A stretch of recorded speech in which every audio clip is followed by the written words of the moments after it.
Brace த Lord. இன்றைக்கான கர்த்தருடைய வார்த்தை 2 தீமோத்தேயு 3:14. அப்போஸ்தலனாகிய பவுல் ஒரு காரியத்தை சொல்றார் பாருங்க. அந்தியோகியா, இக்கோனியா, லீஸ்திரா என்னும் பட்டணங்களில் எனக்கு உண்டான துன்பங்களையும் பாடுகளையும் நன்றாய் அறிந்திருக்கிறாய்.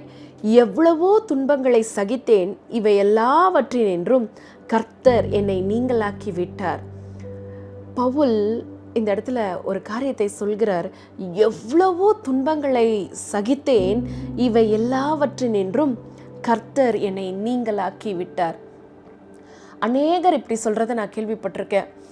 எவ்வளோ பிரச்சனைகளை என் வாழ்க்கையில் நான் பார்த்துட்ருக்கேன், என்னென்னவோ மாறுது, ஆனால் என் பிரச்சனை மாறுற மாதிரி நான் இது வரைக்கும் நான் பார்த்ததே இல்லை. என் பிரச்சனை என்னவோ அப்படியே தான் இருந்துகிட்ருக்கு. என் வாழ்க்கையில் வருஷங்கள் தான் கடந்து போகுதே தவிர என்னுடைய பிரச்சனை, என் வாழ்க்கையில் நான் அனுபவிக்கிற பாடுகள் இன்னும் அப்படியே தான் இருக்குது அப்படின்னு சொல்கிறத நான் கேட்டிருக்கேன்.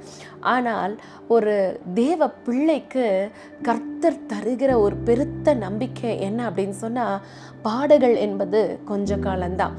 அதுதான் இந்த இடத்துல அப்போஸ்தலனாகிய பவுல் சொல்கிறாரு, எவ்வளவோ துன்பங்களை சகித்தேன், இவை எல்லாவற்றினின்றும் கர்த்தர் என்னை நீங்களாக்கி விட்டார். ஏதோ இந்த பிரச்சனையிலிருந்து என்னை விடுவித்தார், இன்னும் இந்த ஒரு சில பிரச்சனைகள்லாம் என் லைஃப்பில் இருக்குது அப்படின்னு பவுல் சொல்லலை. எனக்கு நேரிட்ட எல்லா பிரச்சனைகளிலிருந்தும் கர்த்தர் என்னை விடுவித்தார் அப்படின்னு சொல்கிறாரு.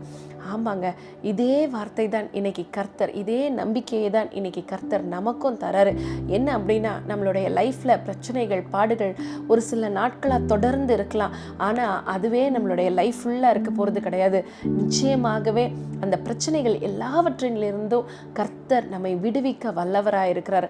அதனால உங்கள் பிரச்சனைகள், போராட்டங்களை குறித்து கவலைப்படாதீங்க. விடுவிக்கிற தெய்வம், உயிருள்ள தெய்வம், நாம் ஆராதிக்கிற ஆண்டவராகிய இயேசு கிறிஸ்து, அவர் நம்ம கூட இருக்காரு.